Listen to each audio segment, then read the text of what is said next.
Og så bagefter har vi en virksomhed, i det her tilfælde VINK Plast, til at fortælle om, præsentere virksomheden og også fortælle om, hvad de har haft af succeshistorier med den her facilitet og eventuelt andre steder på BigScience med markedet. Så det her, det er det første af dem. Og jeg skifter lige over til engelsk. So I will continue in English. Welcome to the first webinar in the BigScience.dk series, celebrating our 10-year anniversary. A few messages first. Those of you who only have initials on the list of participants, you should go click the 3 dots and then rename yourself. Secondly, all of those who are not speaking should kindly mute their microphone. We can also, we have a support team that can also mute you, so if it doesn't work, then we may go in and mute you so we don't get the background noises. And speaking of the support team, it's also my pleasure to introduce Jonas, who is waving now.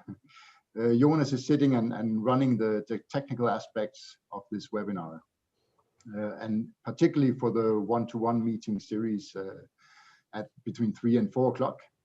He will be the one helping you and directing you into the right meeting rooms, and also being supportive if you have any problems. But that comes towards the end of this first hour. Yeah, I would also like to introduce 2 of my colleagues from BigScience.dk who are also at the webinar. Peter Frank, who is the project leader for BigScience.dk, and Arne Jensen, who is from DTU and also engaged in this activity, and also ILO for ESS. Peter Frank is ILO for ESO. But without further ado, I want to pass the word over to Anders Unnervik. Let's see if he managed to rejoin. Yes. Hello, Anders. Hello. Good morning, Nikolaj. You hear me? We hear you fine. Good. Thank you. My sharing, and then probably you can. Yeah. Start.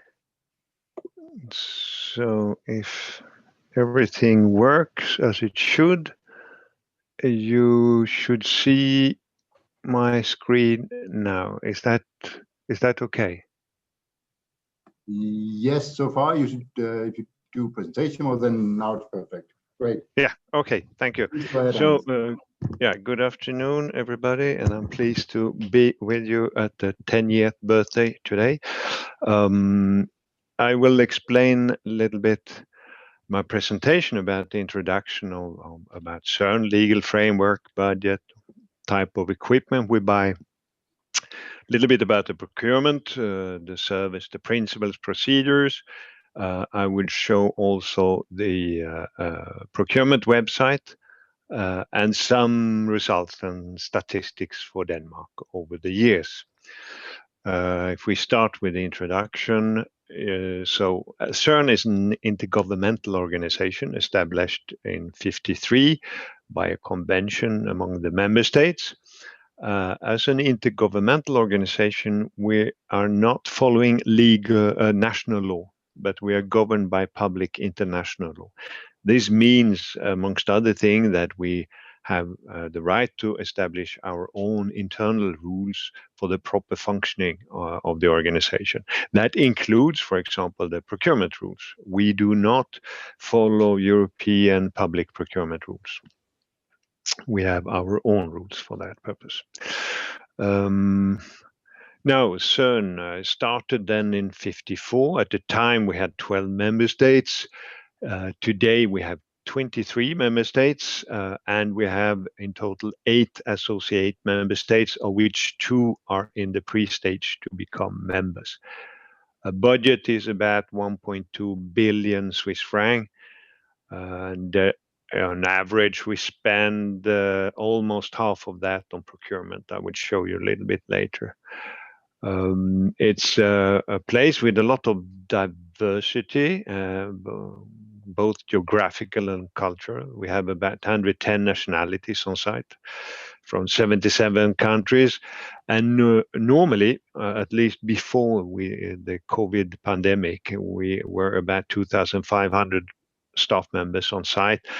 We had about 2,000 contractors, employees, and then there were some 13,000 physicists and users, which are not or were not all here at the same time. But we used to say that about 10, 11,000 people would be working on the CERN site at any one day.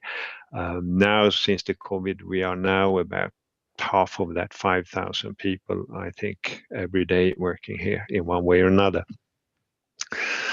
The budget I mentioned, 1.2 billion. These are numbers for 2019, but they have not changed drastically for 2020, so I just show the same. The budget 1.2 billion, and it's paid by the member states and associated member states in a way that it's based on the net national income. So Germany, with the biggest economy, pays the biggest part, and then it goes down UK, France, Italy, Spain, and so on.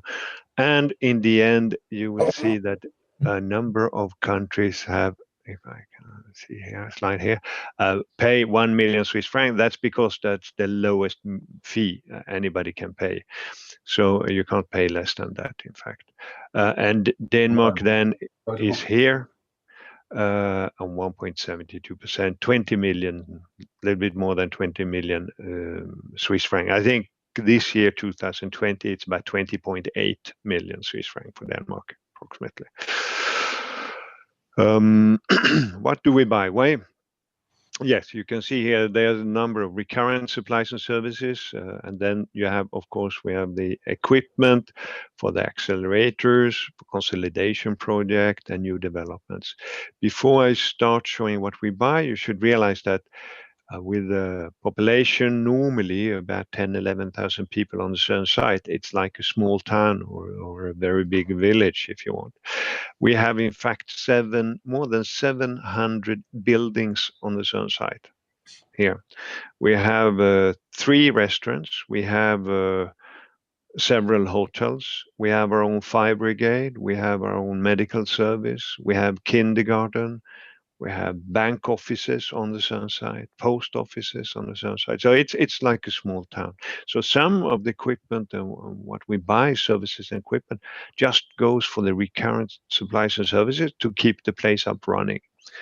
That means that there's a lot of procurement in civil engineering, building new buildings, road and all that. There's also cooling, ventilation, electrical engineering, magnets, IT. We have a big computer center, and we're planning to build another big computer center on the CERN site. There's a lot of mechanical engineering, raw materials, electronics, radio frequency, cryogenic, vacuum equipment. Since we have a lot of cryogenic, vacuum and high voltage and so on, there's also a lot of health and safety equipment and services. Transport and handling equipment to move around all this. And then, of course, for 10,000 people on the CERN site, we also need office supplies, furniture, etc., etc. And then industrial services, which is what we define as long-term service contract for work on the CERN site. So a lot of the people in our mechanical workshops, for example, are contract people from other companies. You have everything from, well, of course, cleaning contracts, facility management, guards at the gates, but also more technical work. Most of the work in the tunnels, installation work done by contractors, personnel, etc.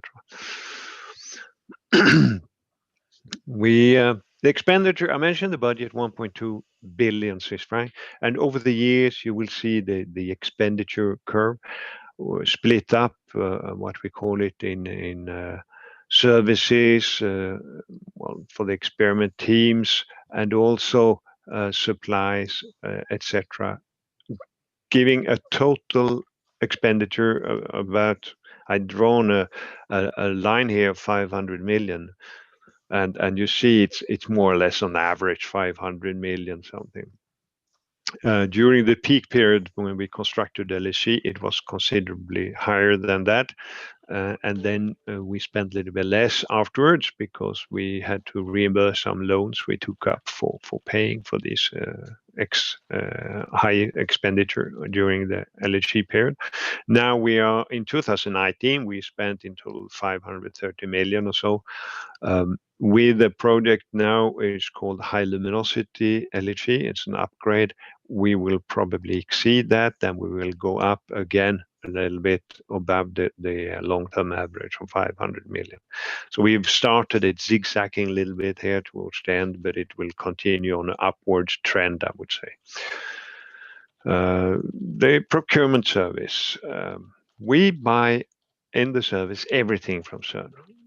It's everything, means anything from the pencils to the superconducting magnets, cryogenics, part of the detectors in experiments, etc., etc. And everything we buy, of course, we have to make sure, together with our technical colleagues, that it meets the technical delivery and performance requirements. And we have to do it at the lowest possible overall cost. At the same time, we have to try to achieve a balanced industrial return for certain member states. I will come back a little bit more to that later on. And of course, we have to respect our own procurement rules. That's nothing strange with that, perhaps. And some of the principles would be the same for any big organization. I mean, transparency, impartiality is nothing strange. It's an objectivity, equal treatment, etc. That's nothing strange. But there are some parts which are a little bit odd, perhaps. Limited tendering is that we limit ourselves, amongst others, to buy what we can in the member states and associate member states. It's only when we cannot find it in those countries that we go outside, or in exceptional cases where it would cost far too much to buy it in the member states and we can get it much cheaper elsewhere. Typically, we spend some around, rough number, 10% or so of the budget on procurement outside the member states and outside the associate member states. We have number 4, selective tendering procedures, is also a little bit a difference compared to public procurement rules, in the sense that we publish our requirements as a description, but ultimately it's CERN deciding which of the companies we will invite to bid and tender. And only those companies that we have invited have the right to submit a bid. Confidentiality, we don't, the openings, bid openings and all that is confidential, and also the results afterwards are confidential. And adjudication basis, normally we adjudicate on 2 principles bases. One is the lowest bid price, meeting all our requirements. And the other is the best value for money basis. Typically, best value for money we use for services, but from almost all supplies and equipment, it's the lowest price meeting our requirements we go for. Now, a lot of equipment we buy, we span also the whole range from the most standard off-the-shelf product, a laptop, a car. We just give a functional specification. If it's a car, basically the performance requirements, or laptop, and then of course there are plenty of companies which can build exactly, design, develop, and build exactly what we want off the shelf. Some equipment we buy more or less similar to what has been done before, but perhaps we ask for a little bit more of something, and then the company still with functional specification, and the company still make the necessary modification of the standard product, and they sell it. But some of the equipment we buy, we are the experts, and the industry doesn't. They are not necessarily even interested to collect or have the know-how or develop it, because there's not really a big market outside CERN for this kind of equipment. But for us, it may be a core activity which we simply cannot afford to lose that competence. That's typically superconducting accelerator magnets, for example, which is very important for us. And there are some companies which can do it, but they are not necessarily as expert as we are. So in these cases, normally for the most extreme of these magnets, we do the design development ourselves. We may use industry for prototyping and so on, but in the end, the design development is done at CERN. And when we involve industry, it is for the serious production, where we just issue build to print specification, a recipe. We tell companies, you should follow this recipe, you should do it exactly like that. Sometimes we provide components, material. Sometimes we even provide the tooling, specialized tooling for it to the companies, and then they just follow the recipe, and that's it. And we span everything in between as well, of course. We have three types of inquiries. So I call it price inquiry, below 10,000 Swiss franc, and between 10 and 20 and 200,000, and then what we call invitation to tenders above 200,000 Swiss franc.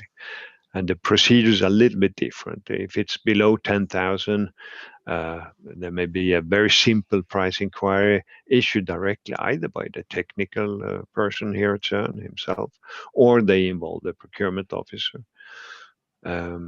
We try to get 3 bids, and then we go to the lowest compliant bidder and place an order.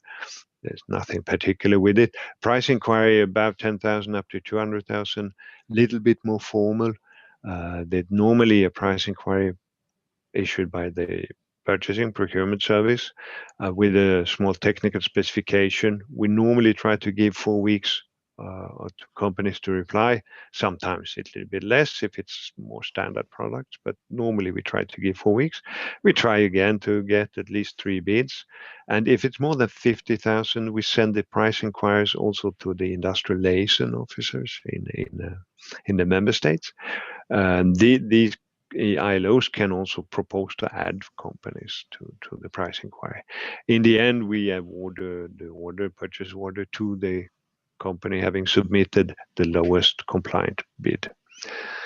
And then we have more than 200,000, which is a 2-phase process. The first phase is a market survey.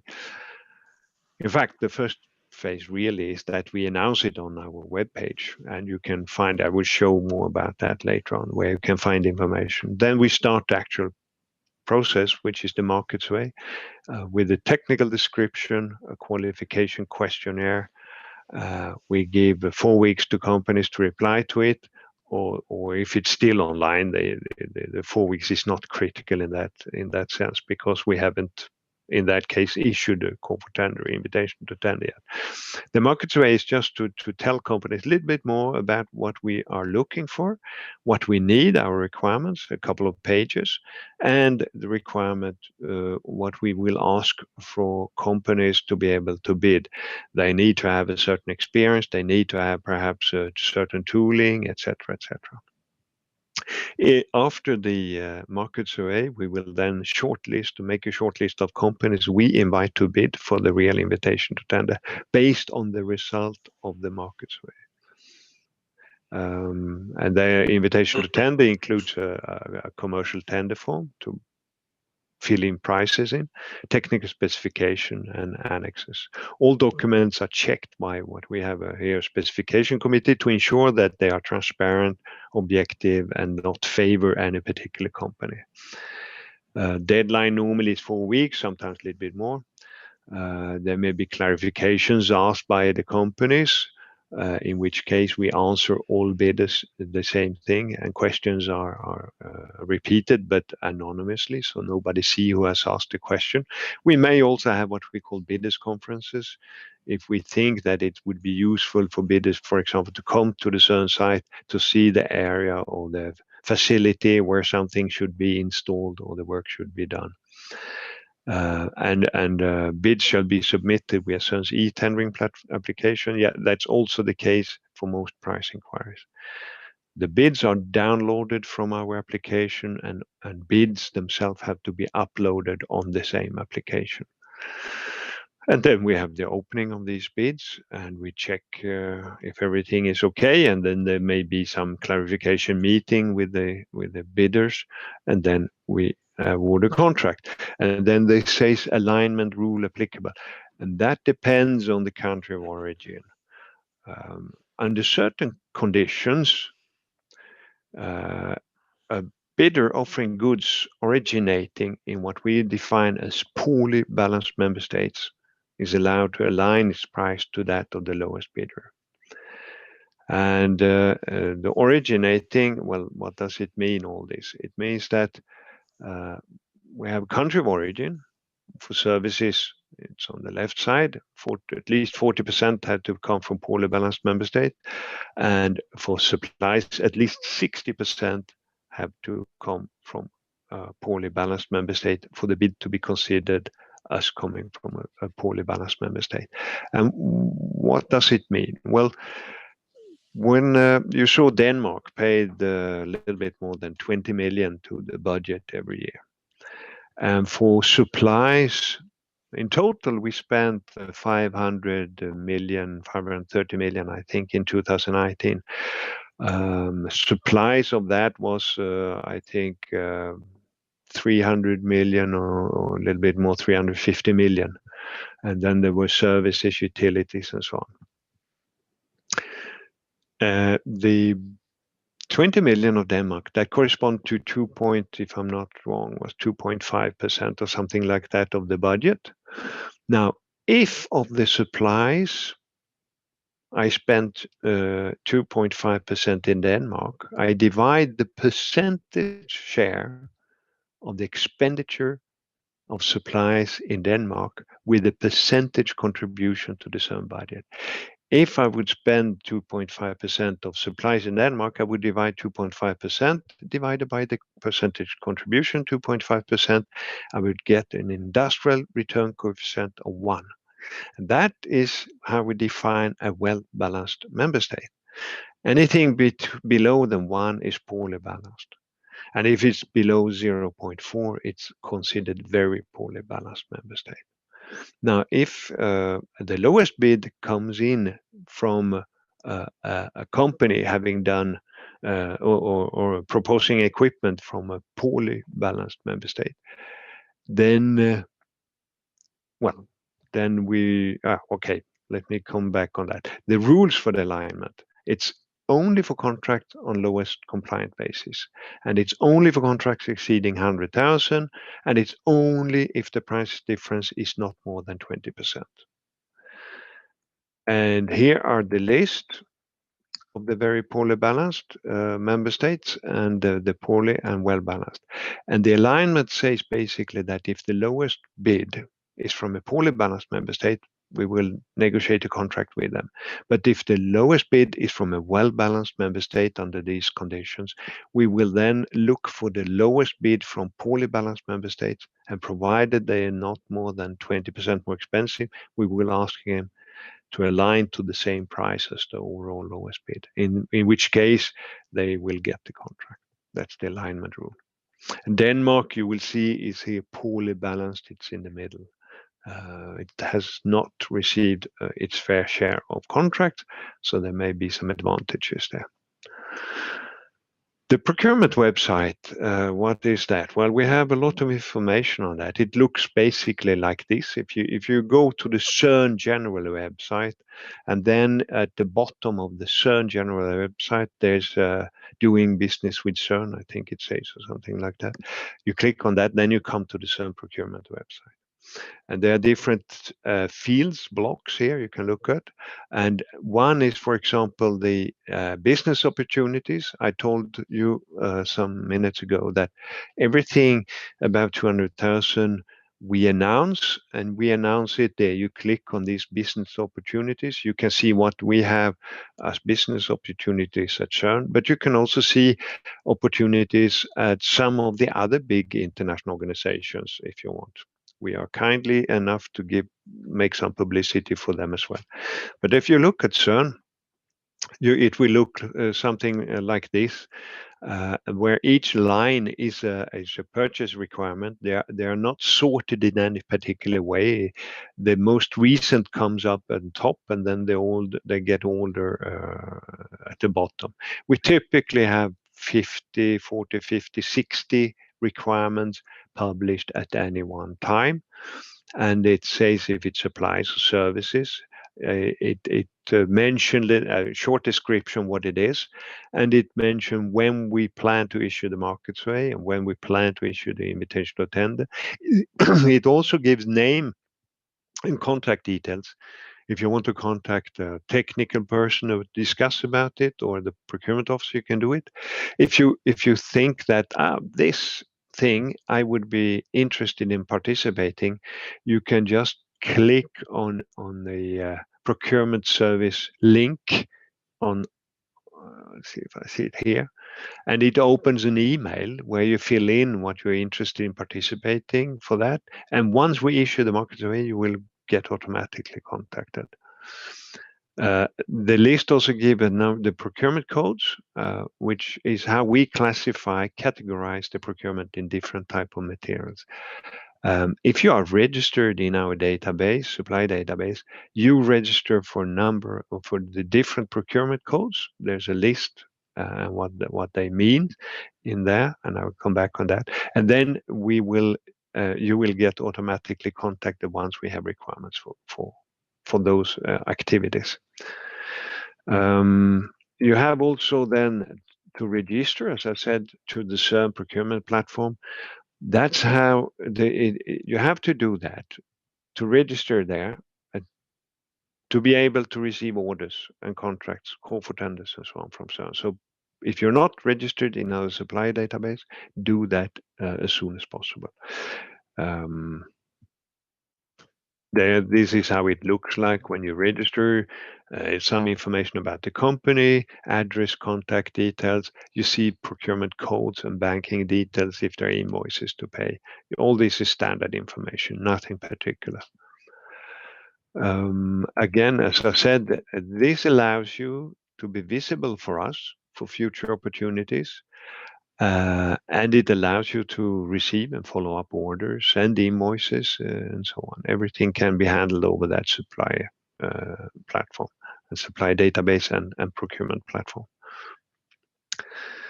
You have also on our webpage a field called Who to Contact, and that lists contact persons at CERN in different technical fields. If you want to talk with somebody at CERN about vacuum, you can find a list there. But you can also find in the different countries.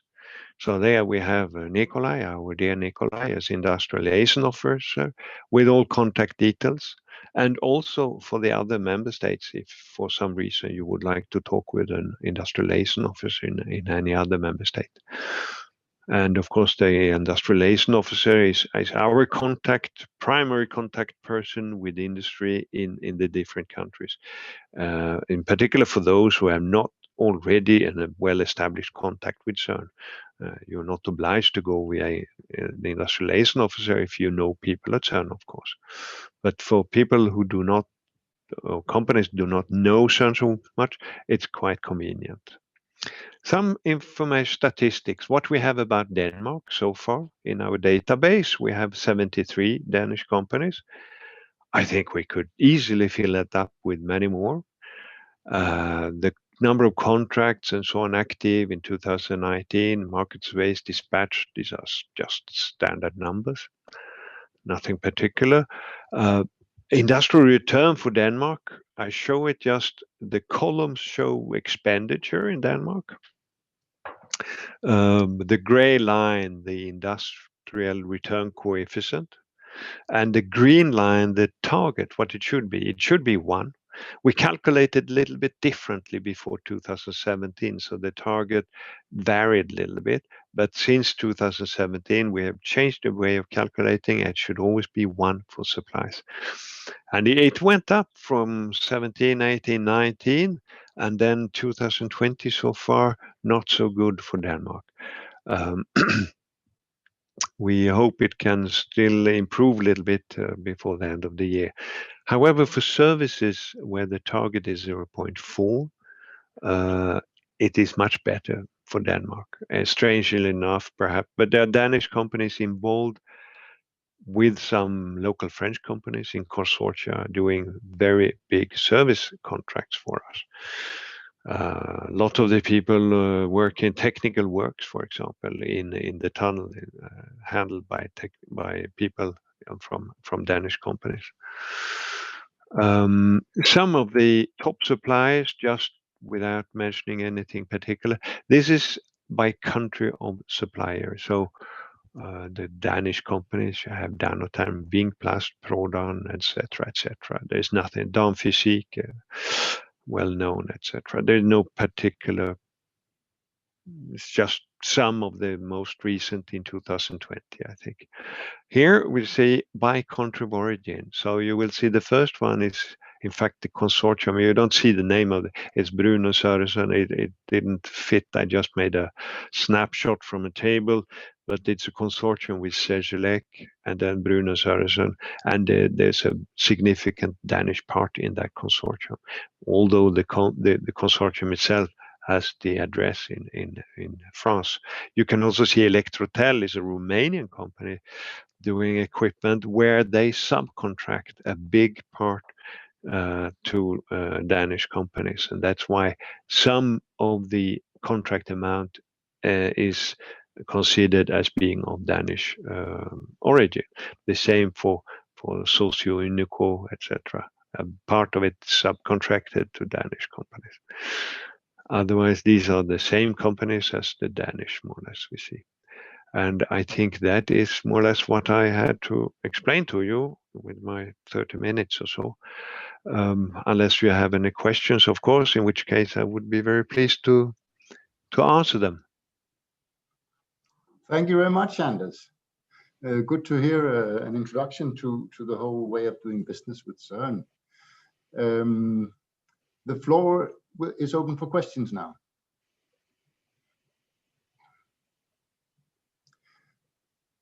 Good, you can raise your hand or otherwise unmute yourself and ask the question.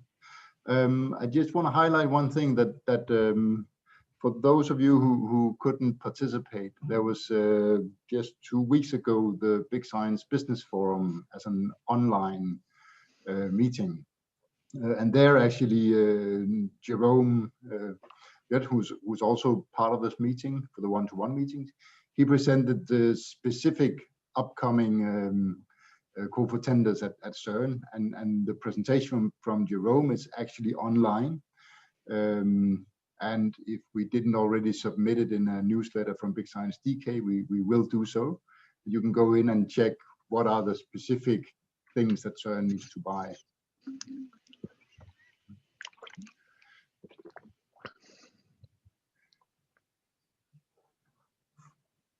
Good. If there are no questions, then let us move on in the program. Thank you very much, Anders.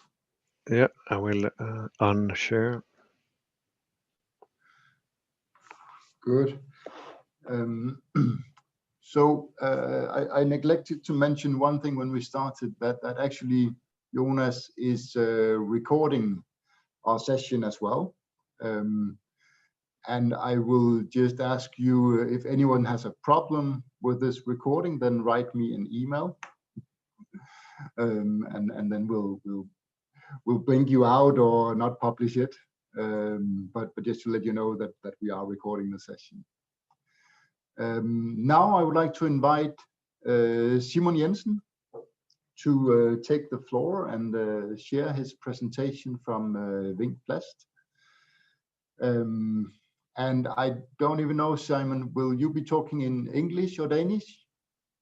I think I'll try it in English, not so perfectly as the one before, but I'll take it in English just because I think there was some purchases from CERN also. So let's keep it in English if there's not anything. And I'll try to share this one. Let's see. 2 seconds. Okay, and now you can see my screen. Yeah, works perfectly. Thank you. Okay. Super. Yeah. So I'll just shortly present VINK Plastic as a company and also myself, and then I'll just go through the history we have with the Big Science network and how we came to do a little bit of business with CERN. Yeah, and then I'll be open for question afterwards. So I think there'll be a quite brief presentation, but yeah.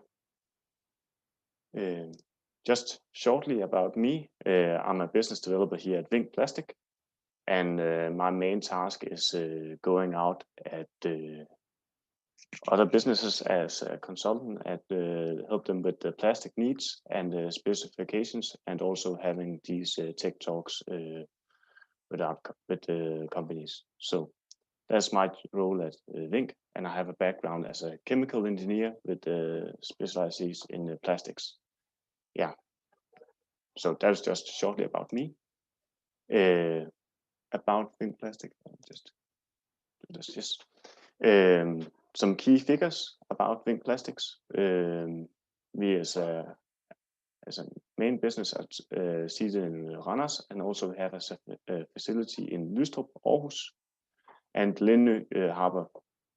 We have a turnover last year of around 50 million euros, and we are 130 people more or less in the whole group, VINK Denmark.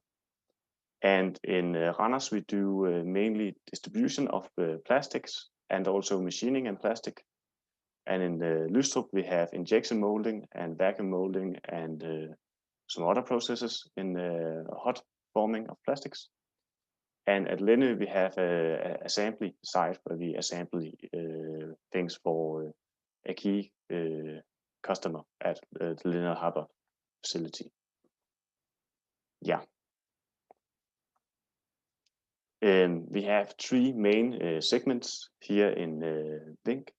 That would be industry, and so also science and graphics, and building and construction. In industry, it's mainly machine components for other machines, which could be food and pharma or windmills or anything else, or in this case, CERN would also be considered industry. And science and graphics are, science and graphics. It's quite easy to understand. And in the building industry, it's mostly facade plates and also construction material with glass fiber for buildings, or walking gates. Yeah, what we facilitate in VINK Plastic is a one-stop shop for plastics, and that would be 3D printing, machining, cold forming, vacuum forming, reaction molding, gluing, anything. And we also do a lot of assembly for our customers. So that could be we machine a part. We also buy an external part of steel and glue it together and send off a part for just in time for our customers who brings it into market or put it into their machines. So that is what we do for customers as a physical part. And we also help our customers with compliance. So we do have a lot of rules and regulations we are conforming to. And we have a lot of knowledge internal about this and help our customers getting the knowledge from the raw material and the certificates out to the end consumer market. Yeah, and I'll not bore you too much with this, but this is a big thing within the plastic industry and growing considerably. Yes. Now I'll just talk a little bit about the timeline we have with BigScience Denmark. VINK Plastic came to become a partner of BigScience back in 2016. And we didn't do any business for a long time. It was first in January 2018, after looking at a lot of tenders, where we finally saw a shielding project where we think, okay, here's something where we can be a part of something. But the tender itself was a little bit too big for us to handle ourselves. So we contacted BigScience and found another partner here in Randers within the BigScience industry. And they'll help us with the metal parts of the assembly. And we made the bolt-on shielding plastic parts. And yeah, that was the first big hit we had with the CERN. And after that, we participated in a business trip to CERN, facilitated by BigScience, and that made us a lot of contacts. And we also got to know the persons we have delivered the big tender to, and that opened up for another visit with Nikolaj's former colleague set up. Juliet, I'm not sure how to pronounce her name. Sorry. Set up a meeting down at CERN, where VINK Plastic had a more, how can you say, personalized meeting with those contacts we have built up after our big tender and some small tenders we have got. And that helped us a lot to get some good contacts at CERN.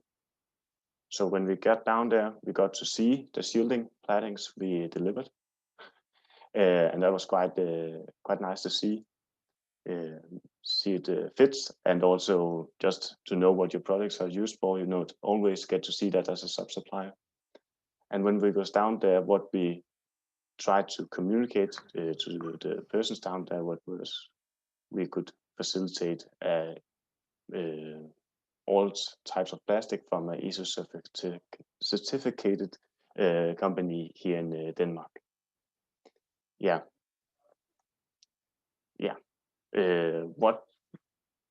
How we do business and some advice for how I'll do if I were new to this. The way we got into the BigScience network was by a big tender, but be persistent and look for the big for a tender maybe, or for some smaller parts where you can deliver into, and try to find a partner within the BigScience Denmark network, and maybe deliver that way so you can get some contacts yourself. Primarily right now we're only getting these small orders from CERN, or small, but not the big tenders. That is not what we are aiming for or getting the most of the time. It's mainly these under 10,000 Svenska franc. I cannot remember the purchase name he used for it. But the good advice would be know your limit and cooperate with someone who can do what you're not strong at. Be persistent when you're looking for your way in. So that would be the big tenders, or making some contacts within the BigScience network Denmark. And building these networks are quite good for you. Adhere to the timelines. Otherwise, you will never get your tender into time. And maintain your contacts when you have made them, because that is your way to get more work at CERN, I guess. Just a little bit about the CERN team. So I'm a business developer, and my main target is the technical parts of helping customers. But the main guys who actually work with the CERN thing is Jan and Morten. which will give them pricing and everything. But yeah, feel free to contact any one of us if you have questions for how we do the business or anything else. Yeah, I think that was more or less it. Quite quick. Thank you, Simon.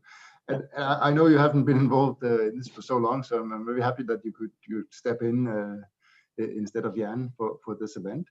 Yeah, it was the meaning that Jan should facilitate this, but we had some ISO 14001 audit today, so and he's the one running that. So yeah. Yeah. Good. Again, the floor is open for questions. So either raise your hand or just unmute and ask the question. Actually, I was thinking about Simon. Did you ever consider hooking up with foreign partners for some of these tasks? We have had a foreign partner doing some subparts for one of them, for the smaller things we have made. So, but no, we have not made that leap right now. That was only by buying something we couldn't make ourselves. Yeah, that's. But also a message to everybody, as Anders was showing from CERN the slides, that in this ILO network we actually link to industries in other countries as well. So if you have a specific request, we'd be happy to get you in touch with some persons from other other companies that can supplement your work. Yeah. Yeah, and I think that is a good point, Nikolaj, that the main thing with this is not only that you can do business, but you can get some good networking up and do business in other industries as well with the network you're building up here. So that is also a point. Yeah. I guess a lot of companies are also using the big science market to diversify a little bit. I was wondering, do you have an idea how much of your revenues is with CERN or other large, other big science facilities? I think that will be under a percent. Under 1%. 1% maybe. Not that much. Sorry. It's not. It's good to diversify, but I don't think that is not the main business at all for us, and I don't think will be for a long time. But it's also a lot of the products have a high technical bar and quality bar to them, and you can learn something by delivering this for this industry. You can qualify you to make things better in other industries as well. So I think that is the main thing we have gathered from this, and also the arbejder, collaboration with other companies in Denmark. So okay, that's interesting. So you mentioned also this sort of technical and quality development. Do you think that's the sort of main thing you're getting out of this relation with CERN? Partly. Yeah, there's also a business reason to do it, of course, and hopefully that will grow. I hope to see it grow, but the other thing is also a strategic point to do it, to learn something. Yeah. Yes, I've been.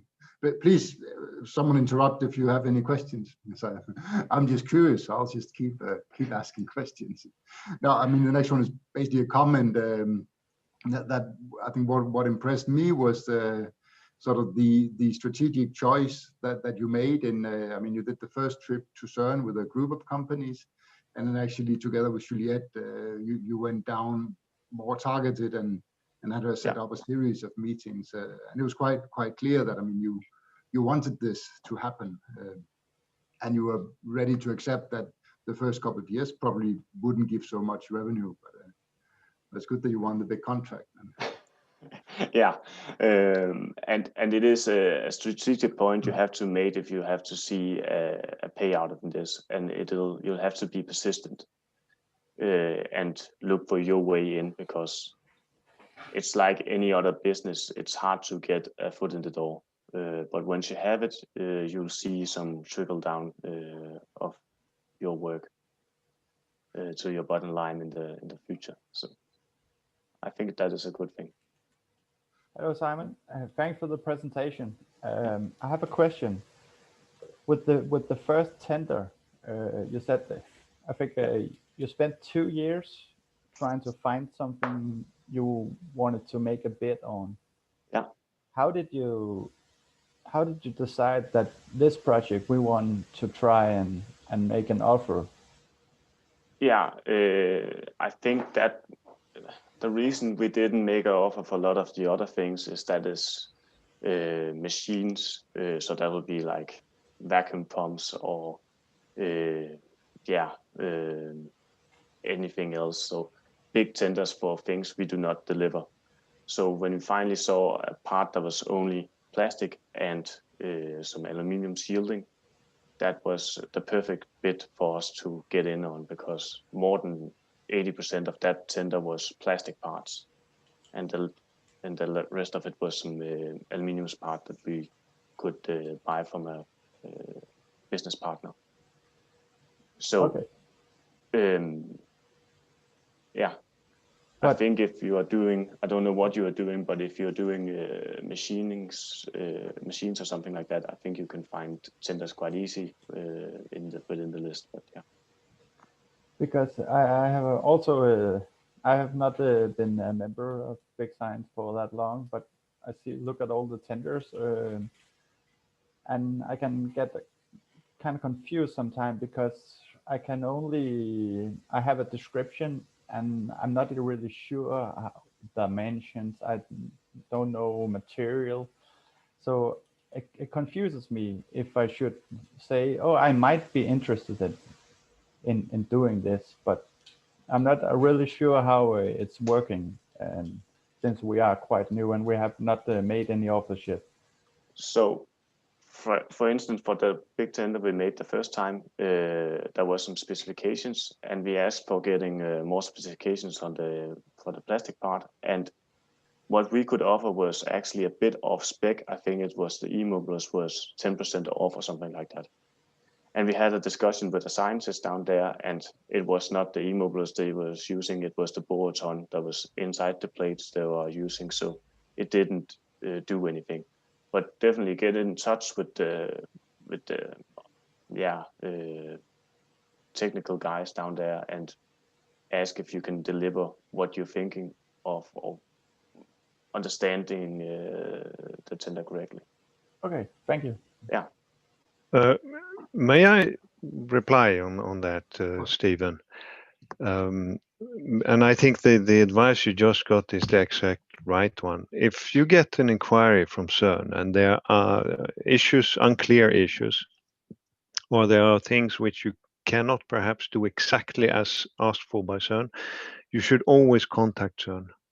My advice is you should contact, in fact, the procurement service and ask and you say, okay, CERN, you're right, this and this. Do you mean this and this, or something else? And you will get an answer. That answer will be given to all bidders, in fact, but not without disclosing who asked it, but so to ensure that everybody gets the same information. If you say that, well, CERN, you write this in the spec, I can't do exactly like that, but I can do this. And then we will say, because what the parameter in question, it may be very important for us, and we may say, sorry, if you can't do it, we insist on that. But there may be something we have just put, but which is perhaps not a critical parameter for us. And in which case we may say, okay, no problem, we will change the spec. So the dialogue is very important. Don't assume anything if you're not sure. Because if you assume something, either you assume that we will accept a relaxation of the spec, and you perhaps will be very cheap, but we will not accept it because we may insist on what we have written. if you assume that we want more than what we actually want, you may be too expensive, and we will not even discuss the prices with you. So if you have the slightest, what shall we say, uncertainty about what we ask for, contact the procurement service immediately and ask. Send an email, whatever. You will get a reply. And only doing like that, I think we can ensure that everybody gets. We want the cheapest product, of course, meeting our requirements, and you will be able to quote on the exact item we want for. That's it. Thank you. Excellent. Thank you very much, Hans. Good. So I'm now sharing my screen. I hope you can see it. This concludes the, how should I say, the official webinar part of this event. Thank you for, it's good to see so many people here. We have nice talks from CERN and from VINK. If you want to get in touch with either, then we're happy to provide this contact. So for the next hour, you've had the chance to book one-on-one meetings with CERN. Based on your feedback, we put together this program. There was more than what one person could handle, so actually we are joined both by Jerome, I introduced earlier, and Nordine Assisi. So we'll have 2 tracks of meetings with the CERN staff. As I said, Jonas, who's running the technical aspects of this event, will distribute you out to meeting rooms. And what happens there is that you'll get a pop-up and you just accept this invitation, and then you will be directed to the meeting room. It is a timed function, so there will only be 10 minutes, so don't run off to the bathroom there. Once the 10 minutes are up, or once it gets close, I think 1 minute before, you'll get a timer that starts to click down and see when will you be cut off the meeting. So if you still have a lot of things to go, then exchange contact information, and then you can talk at a later stage. Once you're thrown out of the meeting, you'll be directed back to this meeting. And I'll leave this slide on the table so that you can see both when are you supposed to meet different persons, and also there's an important phone number at the bottom there, which is the direct line to Jonas, who will help you if you experience any technical issues. Good. I think that is it for now. I'll just finally mention that I and Arne and Peter, and also we've been joined by Søren Bang-Korsholm. We will also stick around representing BigScience.dk. So if you decide you want to have just a short meeting with one of us, then also Jonas will help you, and we'll set up a new meeting room, and you can have a discussion about CERN purchases or even other facilities. Good. But with that, I will conclude the event. As I said, the meeting will still be open, and this slide will be sitting there. And in a second, Jonas will start to distribute out into individual rooms. So thank you very much for your participation.